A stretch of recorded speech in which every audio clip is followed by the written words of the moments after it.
Welcome to a special edition of Talking About Sports. We're here at the Spectrum Center in Charlotte, North Carolina for ACC Operation Basketball.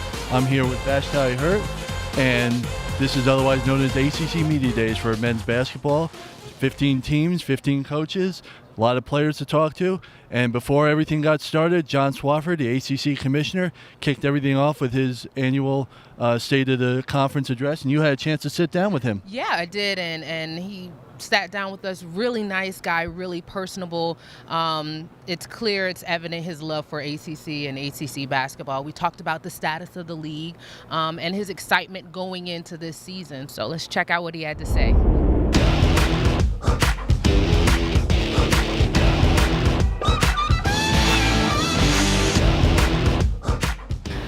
College basketball, of course, is king here in Hoop State. 7 teams in the top 25. Just talk about the state of ACC basketball right now.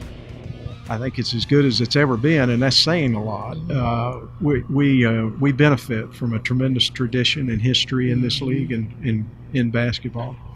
Great coaches over the years, terrific players over the years, and currently great coaches and terrific players and tremendous competition. And anytime you have that and you have the tradition and history that we have, the expectations are at a very high level, and that's a great thing. Yeah, and you were talking about great coaches, number of Hall of Famers, but they are up in age. When do you think who do you think will be the first to retire? I wouldn't venture to guess on that. We'll just have to see. I was the AD at North Carolina for a number of years, and Dean Smith was my basketball coach the entire time I was the athletic director. And I left to come to the ACC, and Dean left shortly thereafter and retired. But he used to always tell me, when the time comes, I'll know. And when I will know is when October comes and we're getting ready to start practice, and I'm not appropriately excited about it. And I would guess that Mike Krzyzewski and Jim Boeheim and Roy Williams would probably have a similar, I can't speak for them, but my guess is they would have a similar answer. And we're blessed to have them in the league for as long as we can have them. They've done a tremendous job and are certainly worthy of being the Hall of Famers that they are. Well, good news is that at each media day, all of the coaches said they are still excited about practice and excited about basketball. So that's a testament to the sport and the programs that they lead. I've been asking everybody about the new G League alternative. I'm sure you've spoken a lot about it. I like it conceptually because it gives a young person another avenue to go ahead and start their professional career if that's what he wants to do. Whereas currently he can't go directly into the NBA draft. I hope that will change at some point in time.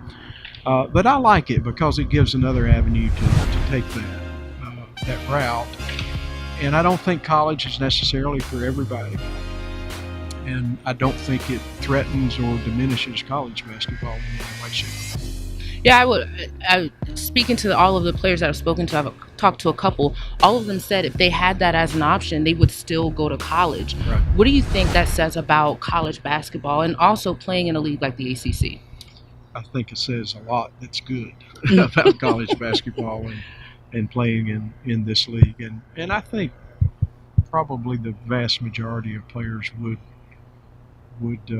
make that choice, but it was a choice. Yes, and that's a good thing, right? You if somebody's being forced to go to college and play, and they'd rather not have the collegiate part of it, that's a different thing. That's right. What you don't want, and we have some of that now. One more question: what do you do for fun? I spend a lot of time with my bride, Nora, and my 6 grandkids and my kids, and I read a lot, and I love the ocean, and I like to play golf. I think that's so sweet that you called your wife your bride. Are you a romantic? Well, I don't know. You'd have to ask her that. I think she said you would. That says a lot. But she's a godsend in terms of my life and my best friend as well, so I don't mind saying that. All right.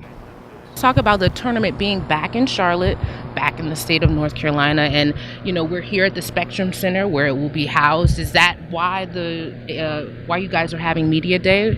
Yes, we thought it was just a nice touch, and seems to be working out really well actually. And the arena was free, and we know a guy named Michael that has something to do with this arena pretty well. Yeah. And so this worked out really well. And the ACC has a great relationship with Charlotte and has had for a long time. We've had a lot of our men's basketball tournaments here. We've had our women's basketball tournament here in Charlotte at one point in time. Our football championship game has found a home here, so we're here every year for a football championship game. So great relationships with people here in Charlotte and the city itself, and I think it's a win-win for the ACC and for the city, and it's right in the middle, literally, of our footprint. All right. Thank you so much for giving us your time. You're welcome. It was great talking to the commissioner, and I love that little tidbit about his wife. I think he's a romantic at heart. As far as the basketball goes, his conference is really going to get a lot of attention this year. 7 teams in the preseason AP top 25, and there's a lot of talk. Obviously, there's national championship hopes with a lot of teams, Final Four hopes with a lot of teams, and there's this theory or this belief maybe that perhaps the conference is too top heavy. And I was wanting to get your thoughts on what you think about that notion. I mean, this is the ACC, and 15 teams, and the majority of those teams are ranked in the top 25, but they all are competitive, and that's one thing that that we noticed. I was talking to Tyus Battle, and he was talking about how hard it is, the toughest place for him to play. But he also mentioned Georgia Tech and how Syracuse, he has never gotten a win at Georgia Tech. So, it's interesting. Yeah, you have a lot of teams at the top, but those teams at the bottom are always competitive. And I think that that's a characteristic of the ACC and it being the best league in college basketball. I agree. I think when you look back at the conference last year, 9 teams went to the tournament, 12 teams finished with 19 or more wins. And even those teams that you would say perhaps were on the bottom feeder, the Wake Forest, the Georgia Tech, the Pittsburghs, which really struggled. Even Georgia Tech, you could look back at their schedule last year. They had wins over Miami. They had win over Notre Dame. They beat Syracuse. They beat NC State. So, yeah, it's top heavy with a lot of teams in the top 10. But I think overall, I agree that I think overall this conference is really loaded with a lot of competition. I mean, look, Virginia goes 17-1. Nobody else came close to them. If you took them out of the mix, it's a really tight conference last year. Oh yeah, and it's like that. It seems like it's like that every year. Every year it's really competitive, and that's a testament to the coaching. I mean, you have several Hall of Famers, absolutely, coaches, and then the talent that they're able to recruit. Duke coming in with the top recruiting class in the nation. UNC having a more senior team coming in with the leadership of Cam Johnson and Luke May. So there's a lot of diversity as far as youth and talent, and then coaching, which is, I think, adds to the fact that, top to bottom, it's a competitive league. I agree. So we're going to talk a lot about all the teams coming up in the ACC this year. There's a lot to talk about, as we just mentioned. A lot of top-heavy, as we're trying to dispel that notion, there's a lot of top-heavy teams. The conference is loaded. We're going to have a lot to talk about here on Talking About Sports Special Edition here at 2018 ACC Operation Basketball.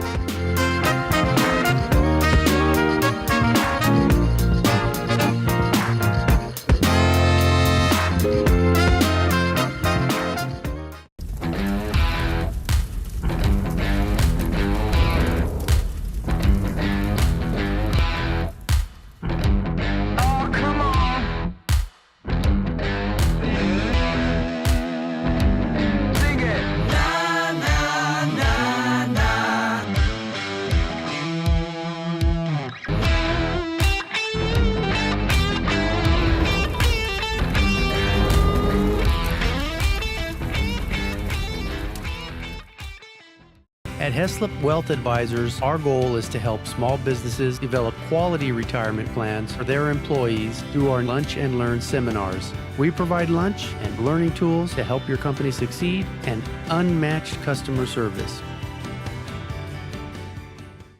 We're talking about sports on AM. We're talking about sports at ADS. I don't know how to say that. We're talking about We're talking about sports in, oh God, I forgot. ADSN. What is it?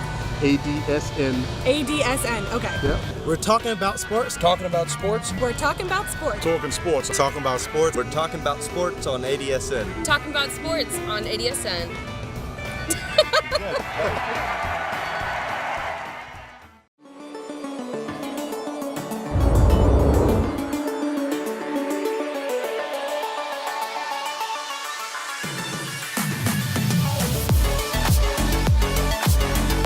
Somebody needs to step up and say, hey, I can do this, and not only say it, but do it. Welcome back to Talking About Sports, special edition here at 2018 ACC Operation Basketball. I'm here with Vashti Hurt, and we want to talk about North Carolina now, the Tar Heels, and there are a lot of expectations coming up this year for them, as there always is, with Roy Williams' team. And you had a chance to talk with Coach Williams earlier. Yeah, Roy Williams, as always gives us a little nugget. And today we were during the press conference, he was asked about the FBI's investigation into college basketball, and he made a quite interesting comparison. It's hard for me to understand. I mean, it's like somebody were to, if I were to ask you guys, how do you do a drug deal? Or how do you take care of our nuclear armament process that we have? How do you do something in nuclear sub? All of you guys are very intelligent. It doesn't mean you're not intelligent, but you have no idea how to do all three of those things. I would think that you wouldn't know how to do all those, but being indifferent is something I'm not. I think that the problem we have is something that has to be addressed. If I'm able to mentor a college coach, if I'm able to mentor a player that wants to know about the college game, I would say that our glass is really half full. I think there's great things going on in college basketball. I'm a coach that thinks there's great things going on in summer basketball. I had a person that was on one of those committees. I said it to Peach Jam. I said, sit right here with me and watch the game. And at the end of the game, and it was a great game, okay, one team scored 5 points in 1 second and won the game. And people were excited and everything. I said, now tell me what was wrong with what you just saw. And he said, absolutely nothing. Now, I didn't plan the game was going to be that good, but I just wanted to see what he really thought was negative there. But there are some things, and we've got to be aware of that and try to address those situations. If we do have penalties and somebody's found guilty of things, then I think those penalties should be really harsh. Again, I'll go back to this thing. 1906, I think, I'm close. It's when the NCAA was formed. There was some bad things going on in college football recruiting. President Roosevelt says we need somebody to oversee this, and that was when the NCAA came out. We've had time periods in our game, whether it's football, basketball, in the sports world. We've had some times where some really negative things have been going on and times that there haven't been, and I think this is one of those, but I don't think that I'm trying to put my head in the sand and ignore it. I hope you guys got a chuckle out of that soundbite. I sure did. As for the Tar Heels this year, there's, as always, a lot of expectations for them. Coach Williams and his team, they seem to have a nice mixture of youth and veterans this year. They brought in a couple of solid recruits, including local kid Leaky Black from Concord, Cox Mill High School. And they seem to have, between that and Luke May coming back, who's one of the top players in the conference, they seem to have a nice mixture, and I would imagine it's a nice combination for Coach Williams to have. Yeah, they definitely have a good mixture of youth and veterans on the court. I think you should look out for Nasir Little. I watched him at Late Night with Roy. He has a very good motor. He's just an aggressive player. Roy Williams talked about in the press conference, though, his youth at the post position, how he wants to see those guys put forth more effort. So I think that that's going to be an interesting thing to watch on this Carolina team. Outside of Luke May, who is going to step up in that 4 or 5 position to give good minutes, solid minutes in the post for Carolina? That's a good point because, obviously Luke May is the feature player on this team this year. He averaged a double-double last year. He's one of the top players in the conference, and they are going to focus on him. I would imagine, opposing teams are going to. And, I'm sure with this mixture of youth, I'm sure the Roy Williams up and down the floor is just going to be the same as it always does. I think they're going to really have the inside games really going to be a big deal for them this year. Going back, they're going to be really tall, really big, and they're going to pound it inside. It's interesting. North Carolina historically, they have always been bigger teams compared to maybe their Duke counterparts historically. But now, Roy was very clear with saying that he may have to go small ball if his bigs don't step up. But I did ask Kenny Williams about the identity of this team, and he said that the identity doesn't change. It will always be a Roy Williams coach team, and that stays the same. I don't think it changes. Coach has his couple of things that he reinforces every year, and that doesn't change. Every year we're going to rebound, we're going to run, and those are the two main things. Rebounding and running are his big things, and it's the same every year. So his teams won't change, whether we go small or not. He's still going to emphasize those things more than anything. So the identity of the team doesn't really change. I mean, we're definitely hungry. We're hungry to get farther than we did last year, and I think that'll fuel us and that'll motivate us enough in the season to do what we're supposed to do. So as you heard from Kenny Williams, the personnel may change, but the philosophy stays the same.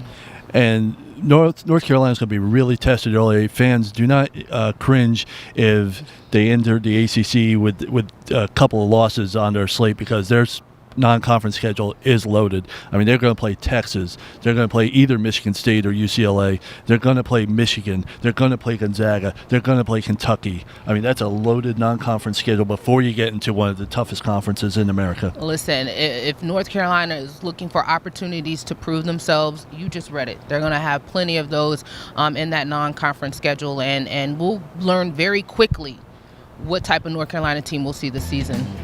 And obviously you can't talk about North Carolina without talking about Duke. We're going to get to them coming up shortly here at 2018 ACC Operation Basketball here at the Spectrum Center on a special edition of Talking About Sports.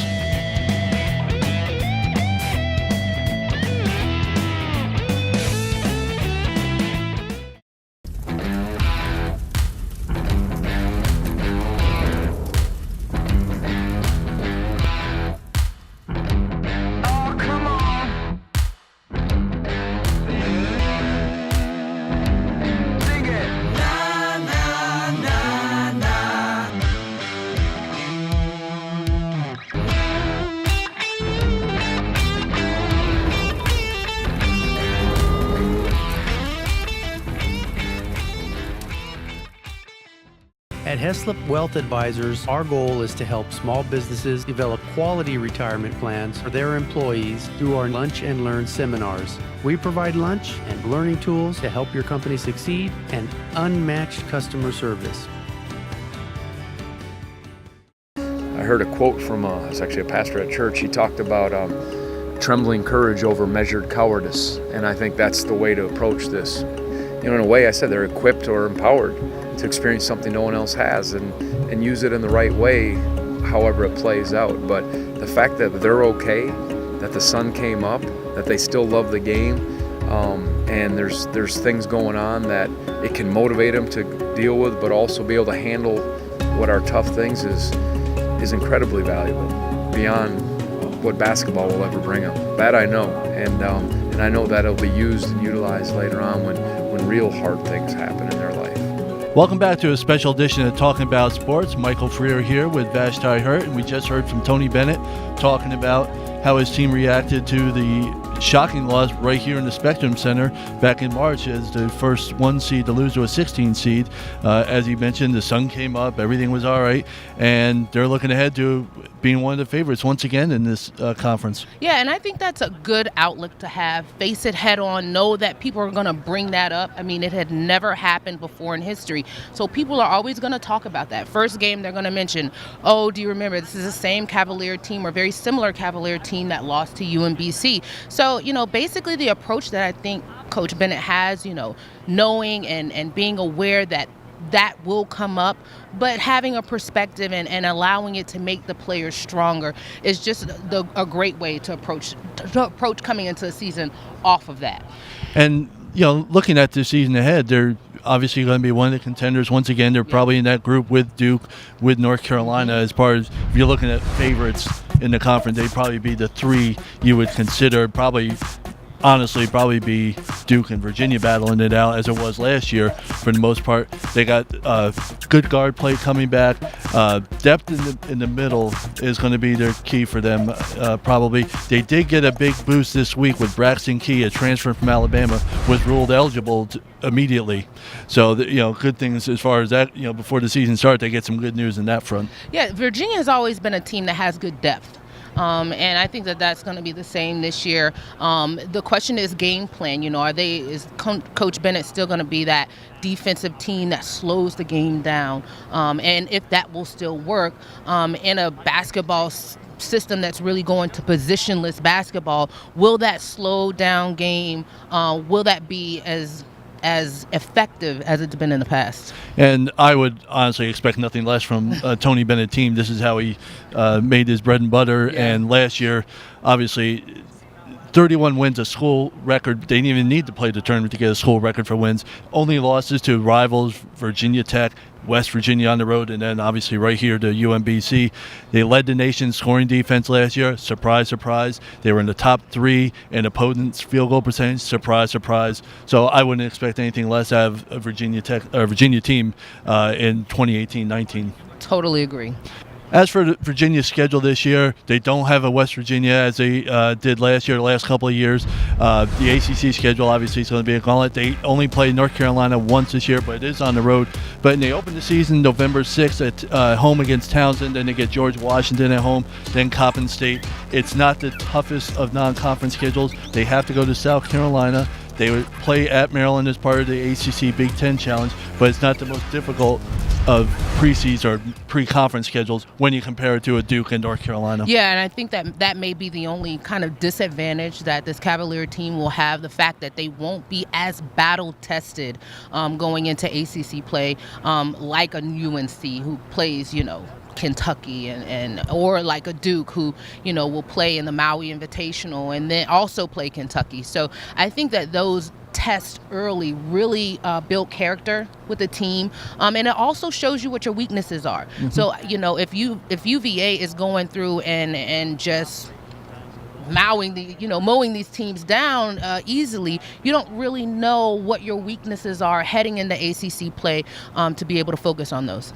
And they obviously are one of the top teams. They're still going to play twice against Duke. They're going to get Virginia Tech twice. I'm sure the first matchup, which is in Virginia, is going to be a special one since they took care of them last year. They upset them. When you have question marks at certain positions, as Virginia has in the front court, this schedule is not going to test you like you said. But coming up, we're going to have much more from Duke, NC State, Clemson. We got to talk about a lot of teams left in the ACC right here on 2018 Operation Basketball here at the Spectrum Center on a special edition of Talking About Sports.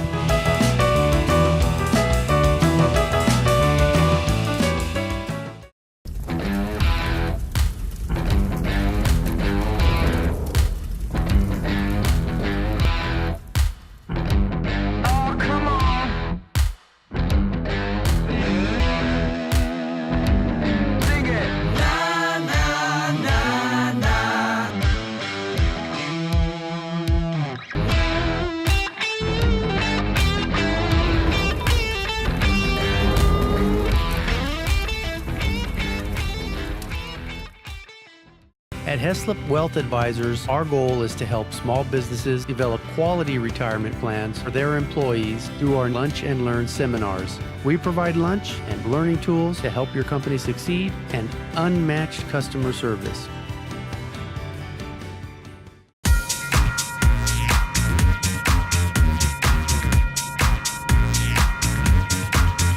Welcome back to Talking About Sports. Michael Freer here with Vashti Hurt, talking about some of the other teams in the ACC outside of the state of North Carolina here.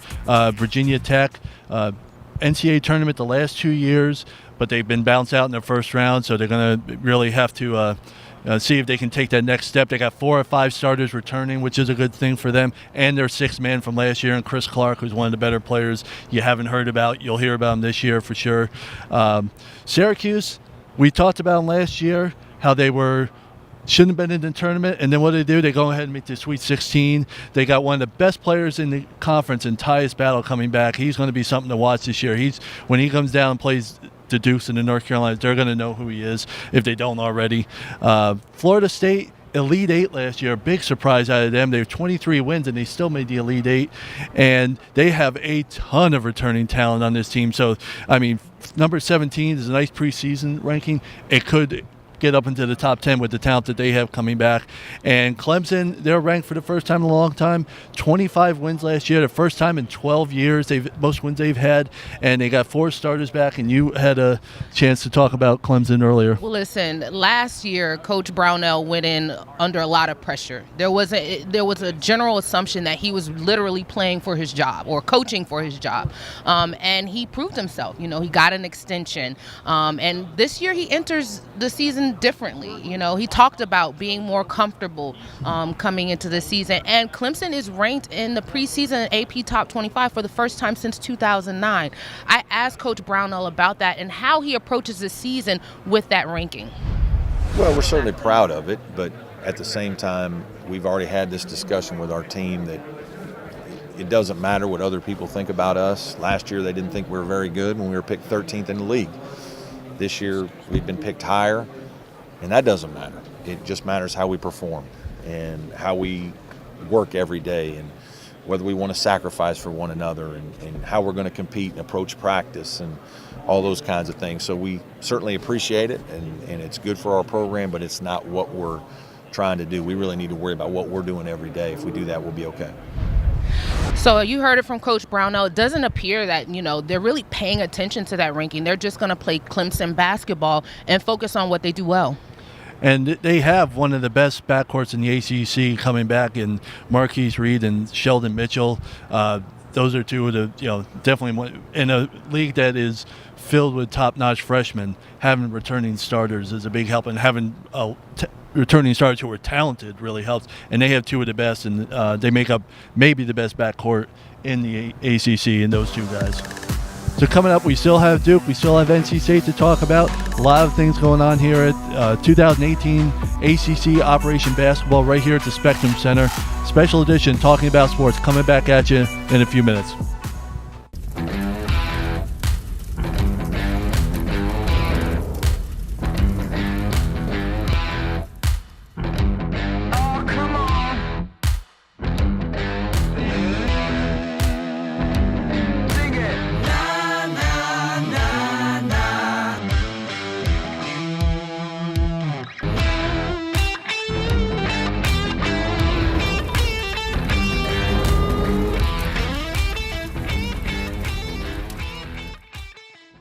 At Heslop Wealth Advisors, our goal is to help small businesses develop quality retirement plans for their employees through our Lunch and Learn seminars. We provide lunch and learning tools to help your company succeed and unmatched customer service. We're talking about sports on We're talking about sports at ADSN. I don't know how to say that. We're talking about sports in, oh God, I forgot. ADSN. What is it?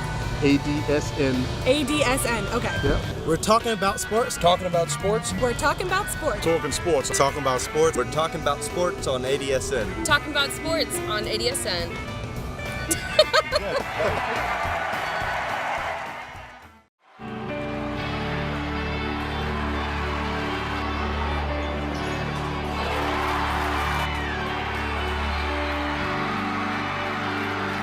Almost every team that has ever won a championship has had a special player to elevate them to that coveted place.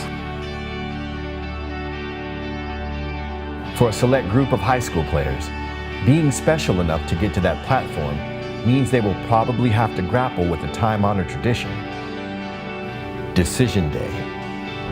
As he's been for 4 years now, solid, being recruited heavily by the ACC schools and the Big Tens and the Pac-12s, and so it's not affecting him all. He handles every situation like a mature adult to be a 17-year-old kid.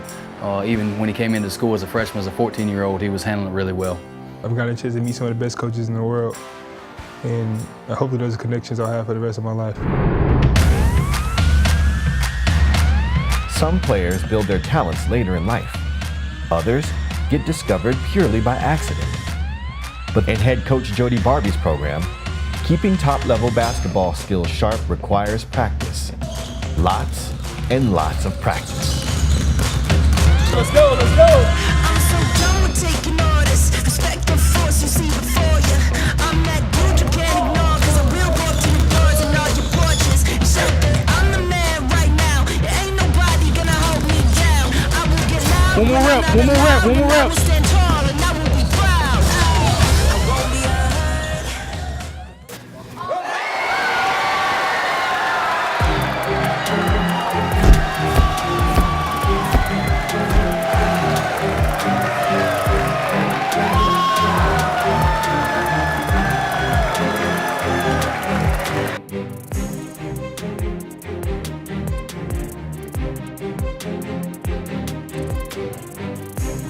Wow, once again, Coach K looking to the future, and Vasha, you had a chance to catch up with Wendell Moore.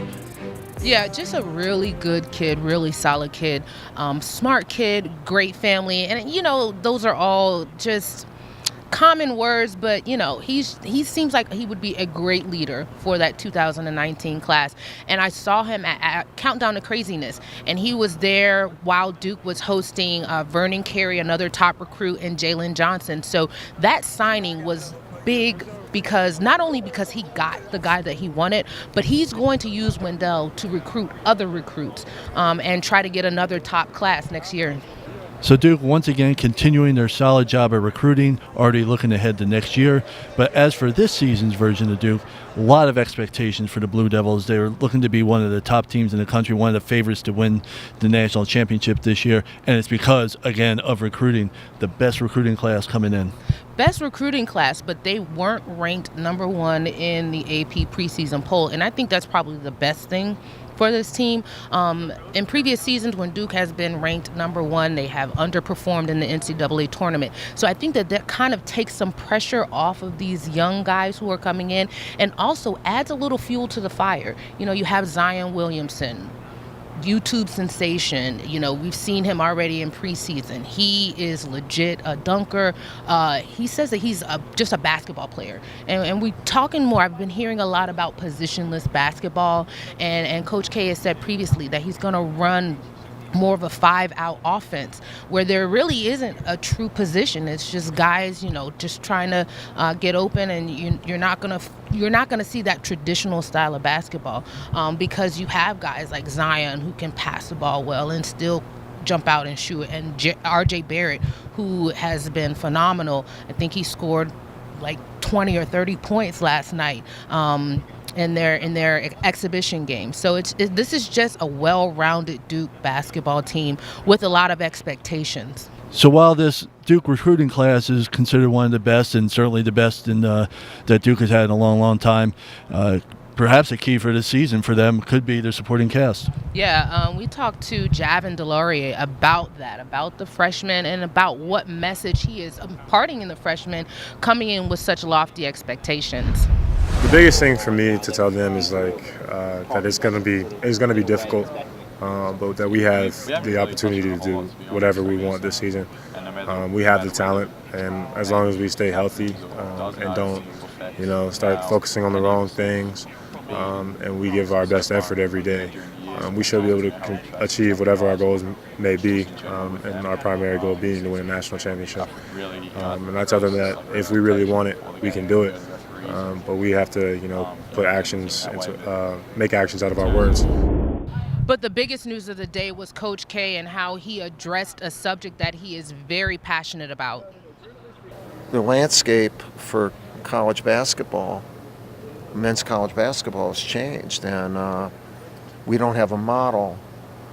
We don't have a model that we should be developing a model and an organization to deal with the entities that impact upon our sport. You know, and if I'm the NBA, I want to see in whatever medium it is, a guy go from high school and use the first year so I can evaluate what he does as a person and a player before risking millions of dollars on that person. So, okay, how do we do that? You know, we already have it in place. And for people who say one and done is going to be gone, it's not going to be gone. We're going to have certain players come out of high school if it keeps going in 2022. But don't tell me, you know, Trae Young, who would come for 1 year, he's going to be one and done. The one and done's not going away. You know, when do you change? And it actually is crying out right now for change. Our sport is crying out. Changes happen, but like for organization and that. And again, I don't have the answer to that. If there was a group that was put together, I'd love to be on that group. I'd give all the time in the world to be on it. I'm not saying, look, I'm not saying I have the answers to it, but I do have a love for the game. So a lot of off the court things for Coach K to talk about here. It's I know it's not the way he wanted the subject he really wanted to address coming into media days, but it's something that had to be discussed, and he certainly, as you mentioned, was very passionate about it. Yeah, that blip on the radar comment really got a lot of news, and I felt like on this national stage, he really had an opportunity to clarify those remarks, and I felt like he felt the need to clarify those remarks. Coming up, we're going to have NC State head coach Kevin Keatts with us right here on Talking About Sports Special Edition from the Spectrum Center on 2018 ACC Operation Basketball. And even the way we played last year, we played with 4 guards and we played with Uric 7. I think that's the way the game is going. Right. If you're paying attention to the NBA, you know, there are no real centers anymore. I think the only center left in the game really is Dwight Howard.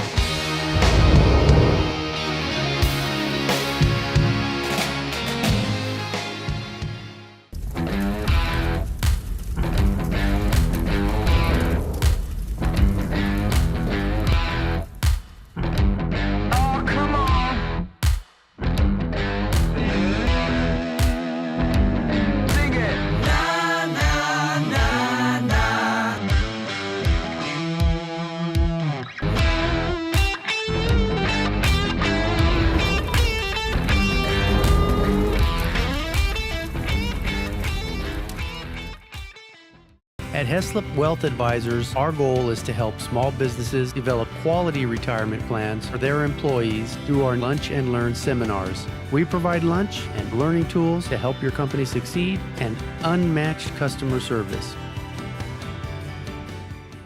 We're talking about sports on We're talking about sports at ADSN. I don't know how to say that. We're talking about sports in, oh God, I forgot. ADSN. What is it? ADSN. ADSN, okay. Yeah. We're talking about sports. Talking about sports. We're talking about sports. Talking sports. Talking about sports. We're talking about sports on ADSN. Talking about sports on ADSN.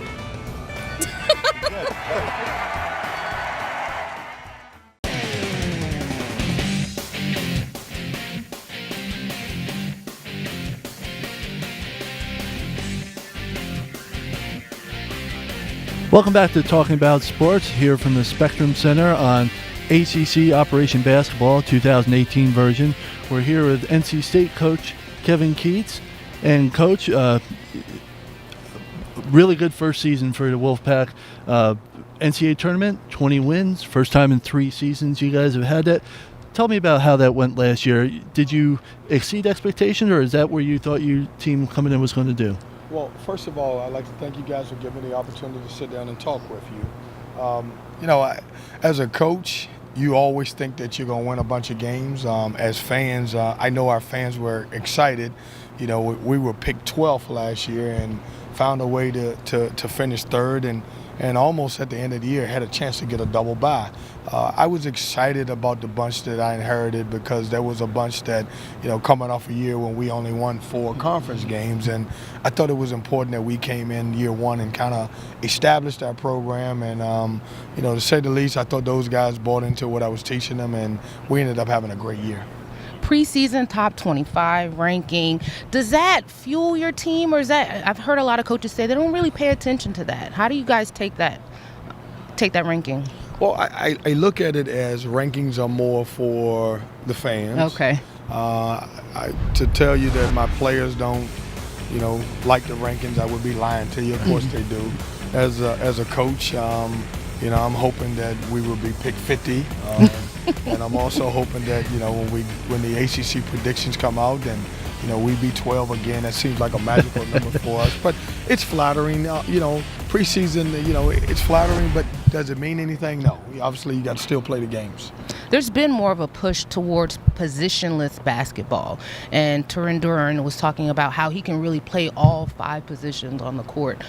Just talk about that change in the game and how you guys will kind of build your team around that positionless basketball trend, really. Well, if you look at basketball, and even the way we played last year, we played with 4 guards and we played with Uric 7. I think that's the way the game is going. Right. If you're paying attention to the NBA, there are no real centers anymore. I think the only center left in the game really is Dwight Howard. Everybody else can step out and shoot the 3. And so I think, today's kids, if you're a 5, you want to be a 4. If you're a 4, you want to be a 3. And that's the way the game is going. I think it's a lot funner. Even when I played back in the day, I think the guys are a lot more skilled than we were. Is that the European impact on the basketball starting to show itself? Yeah, I'm not sure if it's so much the European or just the way the pros play. I think the biggest audience for our players are the NBA guys. Right. And I think they've kind of taken after what they do. Unusual season for you coming up here in that your roster is almost a complete overhaul, but not just with incoming recruits. You have a lot of transfers coming in. Talk about how they blended well so far this year. Well, it's been a challenge. As you know, we've only got 3 returning guys. Markel Johnson, who played for 2 years, Turin Duran, who obviously now is a graduate, and Braxton Beverly, who played as a freshman. And so it's tough because I've got 9 to 10 new guys that I've got to kind of put in the system and kind of learn right away. I've said this earlier, if there was anybody equipped to have new guys, it's probably me, because of the fact that I spent my years at Hargrave Military Academy where we would turn our roster over every year. Right. And so am I happy about it? Absolutely not, but I like the guys that we have. This team has a lot of versatility. Talk about the conference coming up this year. It's always one of the top conferences, if not the top conference in basketball, but there's a lot of talent in this group this year, a lot of talented teams. And I went back and looked. It turned out there were 12 teams that won 19 games last year, and more is expected, I'm sure, from this conference this year. Well, this is, I've said it before I took the job, and I'll say it now, it's the best conference in college basketball. You have to play every night. There are no days off, no nights off. It's great programs. You got great systems. You got great coaches. There's no negatives about this program, about this conference, and you can look at your schedule and you can never count a win. Right. A lot of conference, you can say, if you're one of the upper echelon teams, you could say, man, I got a chance to win this game, but not here. You can lose every game, and you can have the opportunity to win every game. Well, Coach, thank you very much for taking some time out with us here and talking about sports. We really appreciate it. Good luck on the upcoming season. Guys, thanks for having me. Thank you. We'll be right back with more Talking About Sports right here from the Spectrum Center.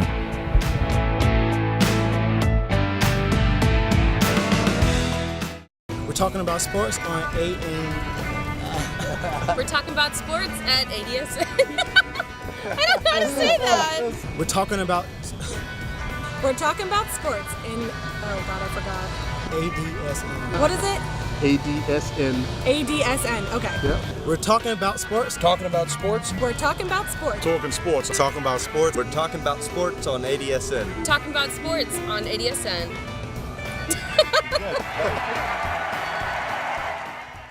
At Heslop Wealth Advisors, our goal is to help small businesses develop quality retirement plans for their employees through our Lunch and Learn seminars. We provide lunch and learning tools to help your company succeed and unmatched customer service. Welcome back to Talking About Sports, special edition here from the Spectrum Center for ACC Operation Basketball 2018 edition. Michael Freer here with Vashti Hurt, and we're going to talk about some of the other teams in the conference here, the bottom feeders, if you will, for this conference. I'm sorry, but that's how it played out last year. You know, we're talking about Wake Forest, Georgia Tech, Pittsburgh. They were the bottom three teams in the conference last year, and they all struggled in their own way there. Wake Forest, a lot of pressure on Danny Manning this year to see if he can actually make it through the season. Yeah, I think that he definitely has to improve upon last year's 11-20 record. It's a must. And, you know, when you're in North Carolina and those Wake Forest fans expect to at least be competitive amongst the UNCs, the Dukes, and the NC States. And right now they just aren't that. Yeah, it was a tough season for them because the year before they made the tournament with John Collins, who's now in the NBA with the Hawks, had a great season, rookie season. So they really rode his coattails, and without him last year they really struggled. Georgia Tech was another team that was down near the bottom last year, probably expected to be near the bottom this year. But last year they had some interesting wins now. We talked about at the beginning of the show. Yeah. They had some nice wins. They beat a Miami last year. They beat a Notre Dame. They beat Syracuse. They beat NC State. And yet they still ended up near the bottom of the conference. They're going to, those are nice wins to build on, but you can't end up at the bottom of the conference when you win those games. Yeah, and I was just thinking that those are good wins to build on, and Josh Pastner did talk about that. I think we're a good team, but we might be 14th or 15th. I don't know. I mean, and we could be a good team. It's just there's no hole in the league in the middle or the top or even the bottom. Everyone's good. Everybody is well coached, obviously, and everybody has great players. So you got to get lucky along the way. And you got to win, and I've said it's two things. We got to win on the road, and we got to win. We got to do a better job on close games. Like, we've spent a lot of time on time and score situations. We've done a lot of work on time and score, and that's because you got to be able to win those. You can't have those where they go the other way. But they do have that gleam of hope that they can compete with these upper echelon teams, and that's what's important. Is just at least having a sense of hope in a situation that could be deemed hopeless. Yeah. Well, speaking of hopeless, Pittsburgh 0-18 in the conference last year, and that ended the Kevin Zollins era in a big way. They got Kevin Zollins go and brought in Jeff Capel, a new coach, and trying to revive a program that really was one of the best in the country. Certainly playing at home at Pittsburgh was one of the top environments in the country, and it's just really fallen on hard times lately. Well, at least he has no place to go but up. I mean it was a real bad situation in Pittsburgh, and obviously with Jeff Capel in there, Kevin Stallings wasn't the right fit. Everybody knew it, and hopefully Jeff Capel can come in there. He's had plenty of success in the past. Yeah, we talked to Jeff Capel, and he said that this was a situation that he wanted to go in, one where he could build a program. It was the right time, just because this was an amazing opportunity that presented itself, and it was one that was, unique and one that I really felt like I just couldn't pass up. The time was right where I couldn't pass this up. It's a place that I believed in. It's a place that, I felt there was a connection with the athletic director and the chancellor. There's a tradition there. To be honest, I like the fact that it was down, because you get to come in and you get to do it your way, to do it brick by brick, and to build it, and that's exciting to me. Yeah, so hopefully Jeff Capel can turn things around at Pittsburgh. It's a great place for a ball game. The event center is really something special when it's getting going. It's had some really good success over the years, and the last 2 years just been a little blip on the radar. No pun intended, Coach K. The rest of the conference, you're looking at it, you're talking about Boston College, 19 wins last year. It was not a bad year for them. They had a really good backcourt, but now they're gone, and now it's up to see what they can do with no Jerome Robinson anymore, who was one of the top players in the conference, and now it's the test of a team is to see how you can adapt when you lose a key player. Yeah, and they still have some leadership on that team, but I don't think the expectations will be what they were last season. I think that they're understandably you're going to have a bump in the road, but they outperformed last season, and sometimes being under the radar benefits these guys. Yeah, I mean Kai Bowman's back. They got a lot of starters back, but their star player is gone. That's going to need some adjustment, as you said. Looking at the rest of the conference, Louisville, new head coach in Chris Mack, who came out of Xavier, did an excellent job at Xavier. That talk about coach has to turn something around. Louisville is toxic these days, or it was when he took over. But with he brought in a good coaching staff led by my good friend Dino Gaudio. Shout out to Coach Gaudio there, former colleague of mine, and he's got a whole new roster to work with. There's just not a whole lot returning, and they know that, and it's going to take some time. Well, he knows what situation he came into, and I think that he's up for the challenge. I think they got a lot of talent. I talked to Coach Gaudio over the summer about it, and he was actually while he was on his way to a recruiting venture there, and he talked about it. We just don't have a lot of people returning. We don't have a lot, but they're really excited about what's coming in. There's going to be a lot of energy. They're going to put their stamp on the program immediately and kind of wash away the last few years of the controversy that surrounded that program. It's still Louisville, and it still has that history of basketball. So I don't expect anything less. Notre Dame, speaking of programs that are losing a lot of people, Bonzi Colson no longer there, Matt Farrell no longer there. So you always think, well, this is the year Notre Dame's going to take a big hit, and then they don't seem to. And the expectations are going to be low for them this year again. And I would not be surprised to see them in the upper half of the conference. Mike Bray has put together a good, consistent team, and I wouldn't expect anything less from that.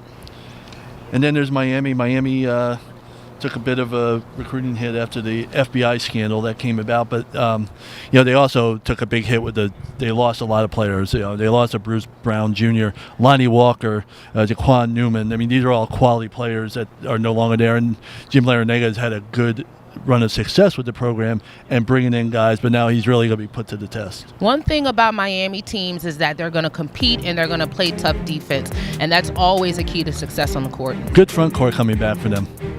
But we're not done here yet. We still got a lot to talk about when it comes to this conference. There's a lot of talent, as we mentioned. We're going to have a lot more to talk about before we're done here. The ACC Operation Basketball 2018 edition at the Spectrum Center here. Special edition talking about sports.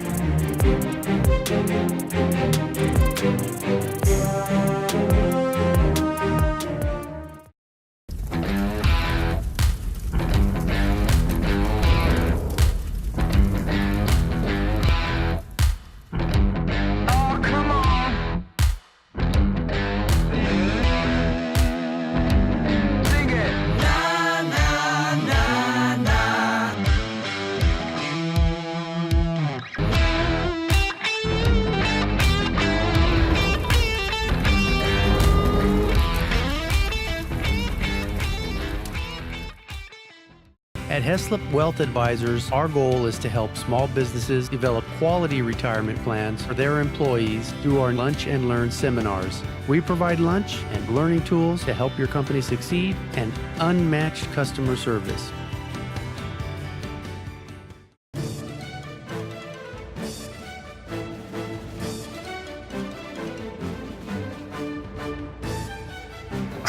Sure, I'm checking out those guys over there, mean mugging and posing. What is that, Georgia Tech? Guy's actually pretty good size over there. I'm not going to mess with him. Good guess on that.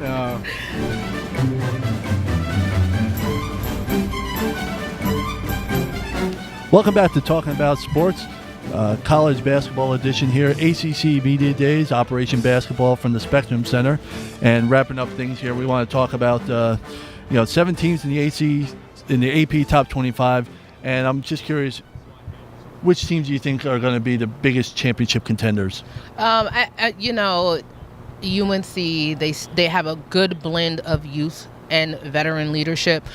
Duke, of course, they're going to be one of the most exciting teams to watch in all of college basketball. And Virginia, they compete, and now Tony Bennett has built a program that is able to compete with the UNCs and the Dukes. So if we're looking at the top of the conference, those would be my top three. Now, early predictions, obviously it's only October, so it's a little hard to gauge, but 9 teams made the tournament last year. Give me a number what you think would make the tournament this year. I think it'll be about the same. The committee puts a lot of stock in that ACC conference schedule. It is the toughest in basketball. So if you even win or you have a winning record in that conference, you are in a good place to get a bid. Now, we talked about throughout the show so many new players, obviously Duke, North Carolina. So tell me who are you most looking forward to seeing this year? That man, Zion Williamson. I don't know. He is a highlight machine. We've already seen it in the exhibition that they played. We saw it at Countdown to Craziness. This guy dunks, he passes. I'm just looking forward to seeing him in Coach K's system, and it should be an exciting thing to watch. Now, do you think he's going to, if you had to make a player of the year prediction, where would you go with that? I actually would go with RJ Barrett, only because RJ Barrett has a more complete game. I think his game is a little more polished than Zion. I think that they both are very talented players, but, RJ Barrett was draining him from 3 yesterday, and he's able to penetrate and get to the basket. And like I said, his game is a little bit more polished, but I would pick RJ over Zion for player of the year. Now, a couple weeks ago, a new rule came in from the G League about how they're going to increase pay for players coming into this to, I believe, about $125,000 potentially. How do you see, with so many young players, so many talented players that could be one and dones here, and how we've had them lately in this conference, do you see that being any impact on certain players here? I really don't. And we talked to a lot of coaches about that. Here's what they had to say about that new G League rule. I think it's good to keep looking at ways to help kids. That's a long way from happening, because you don't know how you're going to allocate players. All I know is if you're with the Knicks and you're with the Celtics and I'm really good and I go with you, and let's assume that I'm just make me feel good today. And you train me the entire time I go in the draft and you draft me, they don't want to do that. I don't think they want to do that. But are they doing it as a preemptive strike in case they don't want to do 2022? You don't know their life. You don't know their experience. You don't know what they are going through currently or what their family is going through. So I think the more opportunity these young people get to make something better for their lives or to have an opportunity to go and pursue a professional career right away, I think it's great. I think it's probably a really good thing. The kids that don't want to go to college, let's go ahead and give them an avenue where they can begin to really work on their craft, be focused on it, begin to learn the lifestyle that comes with that, which I think is really challenging. And one of the challenging things, if not one of the most challenging things, is when you give somebody all kinds of money and then they're just and then you put them in a very new environment with a new job and new expectations, and everybody wants them to act appropriately and be mature when you're 18, 19 years old. I think that's challenging. This is a good first step. I mean, they get an opportunity in baseball to do it, in tennis and golf and all these other things. Our sport is the one that they haven't for a little bit. I think it's great. I mean, I probably would have still chose to come to school for me personally, but why is that? Just my family, they value education, so I would want to make them proud doing that, but at the same time I would still get to play for a school that I like. I would definitely still go to college. I mean, I love college. I said this earlier, but it's a time for you to really grow up as a person, become a young man, make mistakes. I mean, when you get to the professional level, it's a full-out business, and you don't get opportunities to make mistakes like that. So I would definitely go to college. And it's a time you can make connections. I mean, there's so many different, so I would definitely go to college. Just because my family value education. My mom has a degree from Georgetown, So it's just in the family to just be able to go and, you know, get a good education and see your family walk across that stage is definitely big time.